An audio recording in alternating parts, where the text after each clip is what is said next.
thank you all for taking time out of your busy day to hear our proposal. We at Tenet Healthcare strive to make a difference in our community, and we feel as though our community outreach program aims to do just that. My name is Subodh, this is Srinan, Austin, Marilyn, and Maria, and without further ado, let's begin. So here's a small rundown of what our agenda will consist of and what our presentation will be today. We'll start with our story and our social need, followed by statistics and demographics. We'll talk a little more about our company, budgeting, staffing, assess some benefits and risks, and then we'll end with our program timeline. So first, I'd like to ask you all to participate, and please raise your hand if the following questions apply to you.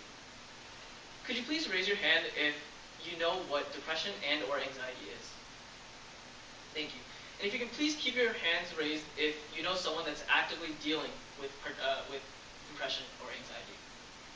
Now finally, if you can please keep your hands raised if you know that someone personally and you've actively confronted them or given them advice about their depression or anxiety.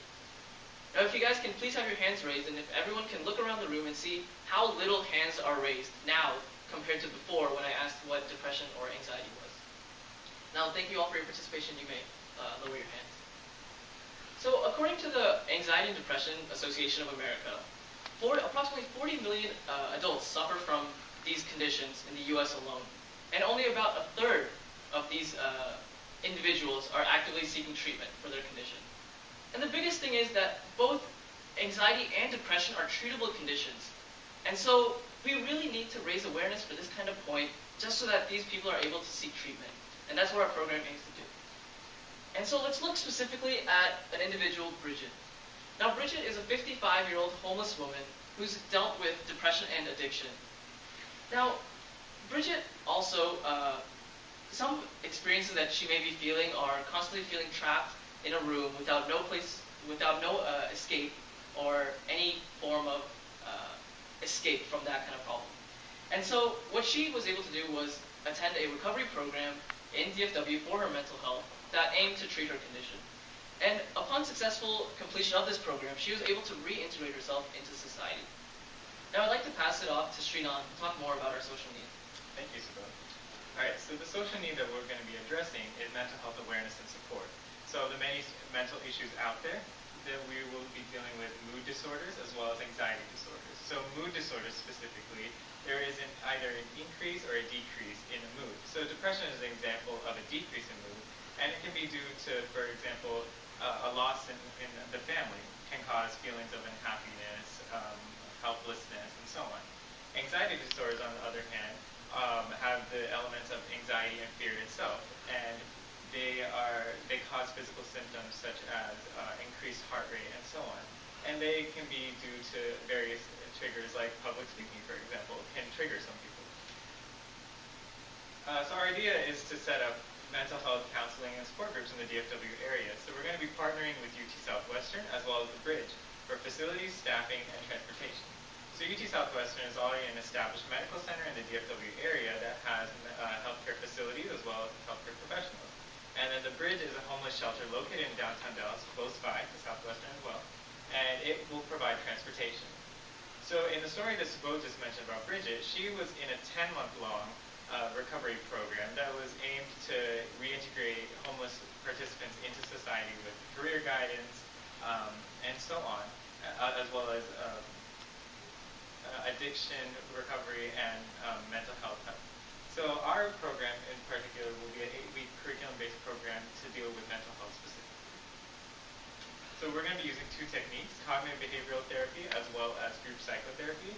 So cognitive behavioral therapy, its goal is to change the negative patterns of thought to think of things more positively. And so this is done through a lot of discussion, activities, and so on. Group psychotherapy, on the other hand, is trying to find the root cause of this unhappiness or this issue. And so since it's more personal and sensitive, we will be hiring professionals for that aspect. So for program details, we'll be locating this at the Union Gospel Mission Shelter Clinic, which is close by to both Southwestern and the Bridge. It is usually closed on weekends, and so that's why we're going to be using it for that. So the program is 8 weeks. So the first 2 weeks is going to be the screening process, and the other 6 weeks are for the therapy. So if you notice, it's only on Saturdays and Sundays, 8 to 12.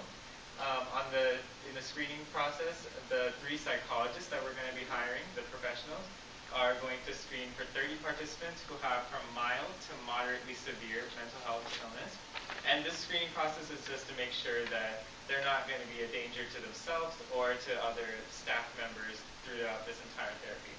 And then for the actual therapy itself, we're going to split that 30 participant group into 2 groups, and half of them will do cognitive behavioral therapy and the other half will do group psychotherapy, and then they will switch on Sunday. Now I'll pass it off to Austin to talk about some statistics. Thank you, Trina. So, according to Mental Health America of Bear Dallas, in Texas alone, 6.4 million have a mental illness and benefit from our program. Of those 6.4 million, 2.5 million live below 2% of the federal poverty line. And around 500,000 are eligible but not receiving any community-based mental health service. And only around 200,000 are receiving that type of service. And these percentages are similar in the DFW area.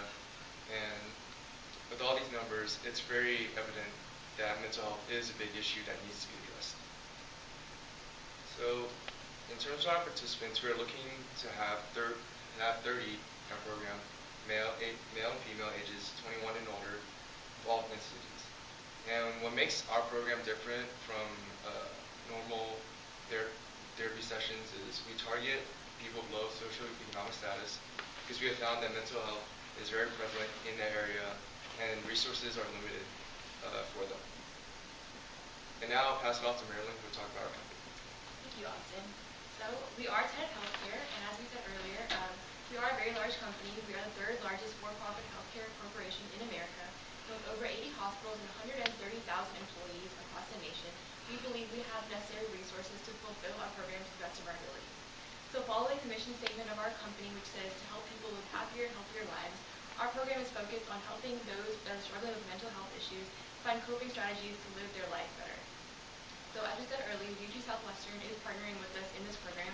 We believe this would be a really great partnership for us because we've worked with them previously, and in 2012, Tenet Healthcare actually made a financial contribution to UT Southwestern's William T. Clements Hospital in Dallas. So because of this pre-existing relationship, we believe that we'd be able to work well together in this project. And we are also located across the nation and internationally, and our headquarters are located here in Dallas, Texas. So we believe because we are locally based, we'll be able to reach our target audience and our demographic effectively.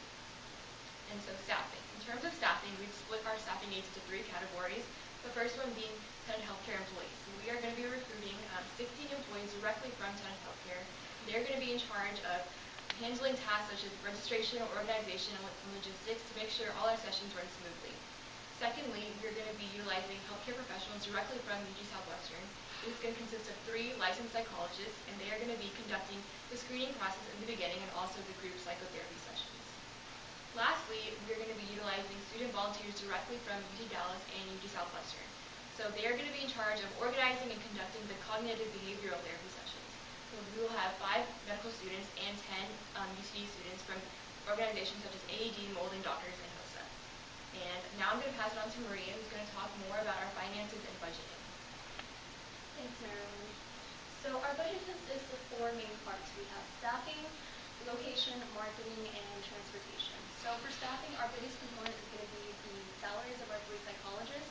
And after that, we're also going to have the salary for a security guard just to make sure everyone is safe in case there's any aggressive behavior. We're also going to be compensating our Tenet Healthcare employees with $50 gift cards. And then after that, we have location. So we'll just be paying the minimum operation for the use of the facilities.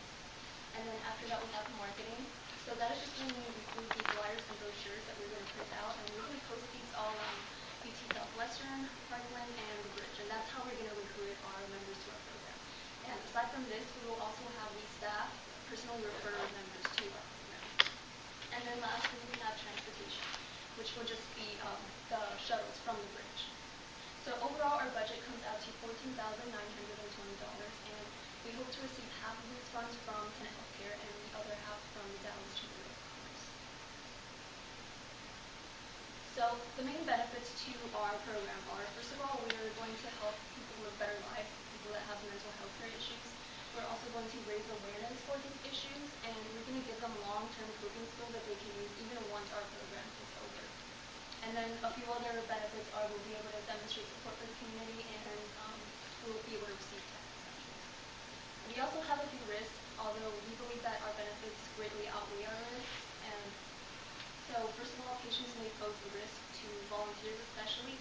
So we hope to address this by hiring our security guard and screening out some of the dangerous behaviors in our screening process. Next up, patients may not complete the program, so we are also addressing this with providing transportation, and we are just going to provide an encouraging environment and that they will continue to attend. And lastly, patients may need more help than we can provide, such as medicine, and we just hope to take these people out through our screening process. So a timeline for our program is, first of all, we are here on March 9th pitching to Tenet Healthcare. On March 28th, we will speak to the Dallas Chamber of Commerce and try to get half of our funds from them as well. On June 21st, we will reserve our site location, and then after that, on August 24th, we'll start recruiting staff and volunteers. This is when everyone starts to get their schedules and things like that, so they'll be able to plan for the semester ahead. And then we will begin our program on September 23rd. And 2 weeks later, our therapy sessions will begin on October 1st. So now I'm going to pass it on to Spode, who's going to talk a little more about Bridget. Thank you, Maria. Now let's take a quick second look at how Bridget is doing today. We see that upon graduation, she's learned tactics to learn how to cope with her mental health struggle. Furthermore, she's been able to earn her associate's degree and is actively pursuing to be a medical billing assistant. Now, through her program, she was able to turn her life around and reintegrate herself into society, which is exactly what we hope our program does for mental health. Now, I challenge you guys here today to take a stand in support of mental health awareness and support programs like us to help show and showcase how important this disease is in terms of raising awareness as well as support. And with that, we'd like to thank you guys for your time and open the floor for any questions.